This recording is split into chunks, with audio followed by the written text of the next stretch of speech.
హైదరాబాద్ లోనే the best gastroenterology hospital Ananya hospital Kukatpally. Appointment కై call చేయండి. ఒక శక్తి మీకు ఈ కన్నప్ప సినిమా ద్వారా ఒక మహాశక్తి, తెలియని శక్తి ఏదో మిమ్మల్ని ఆవహించింది, మీరు జీవితంలో ఎంటర్ అయిందని ఫీల్లో ఉన్నారు మీరు 100%. సో ప్రభాసు, అక్షయ్ కుమారు, మోహన్ లాల్, మోహన్ బాబు గారు, ఇన్ని పాత్రలు ఉన్నాయి కదా. ఇందులో ఈ పాత్రలందరికీ, అంత పెద్ద నటులకి సమన్యాయం జరుగుతుందా సినిమా? 100% జరుగుతుంది. 100% జరుగుతుంది. మీరు సినిమా చూసినప్పుడు నాకు అది ఛాలెంజింగ్గానే అనిపించలే. మోహన్ లాల్ గారి సీక్వెన్స్ అందరినీ షాక్ చేస్తుంది. ఇదా మన చరిత్ర అనే చరిత్రని మళ్ళీ గుర్తు చేస్తున్నాను నేను. మన చరిత్రని, మన ఇతిహాసాల్ని ఆయన క్యారెక్టర్తో గుర్తు చేస్తున్నాను అని అందరికీ షాక్ అవుతారు ఆ ఎపిసోడ్ చూసి. సో మోహన్ లాల్ పాత్రే షాకింగ్ అవుతుందట ఓవరాల్గా, విపరీతంగా. ప్రభాస్ గారు వీళ్ళందరూ ఎంజాయ్ చేశారా టోటల్గా? వాళ్ళు ఆయన బాగా ఎంజాయ్ చేశాడు. అది ఆయన మాటలతోనే ఆయన చెప్పాడు.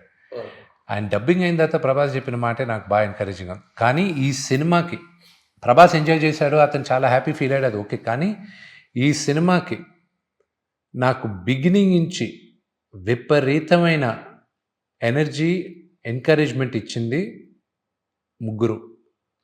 ఫస్ట్ బ్రహ్మానందం గారు, దాని తర్వాత ప్రభాస్, దాని తర్వాత ప్రభుదేవ గారు. వీళ్ళు ముగ్గురు సంబంధం లేకుండానే ఫోన్లు చేసి ఇదేదో పెద్దగా కొడతావు, ఇది చాలా బాగుంటుంది, 100% అద్భుతంగా ఉంటుంది, ఎక్స్ట్రాడినరీగా ఉంటుంది అని చెప్పేవాళ్ళు వీలే. సో మిమ్మల్ని వాళ్ళు మోరల్గా మీకు స్ట్రెంగ్త్ని ఇచ్చుకుంటూ, బూస్ట్ చేసుకుంటూ వచ్చారు విపరీతంగా. సో వాళ్ళు చేసిన ఆ మోరల్ బూస్టింగు, ప్రాక్టికల్గా మీరు ఫేస్ చేసిన ఎక్స్పీరియన్స్ రెండు మ్యాచ్ అయ్యాయా? బాగా.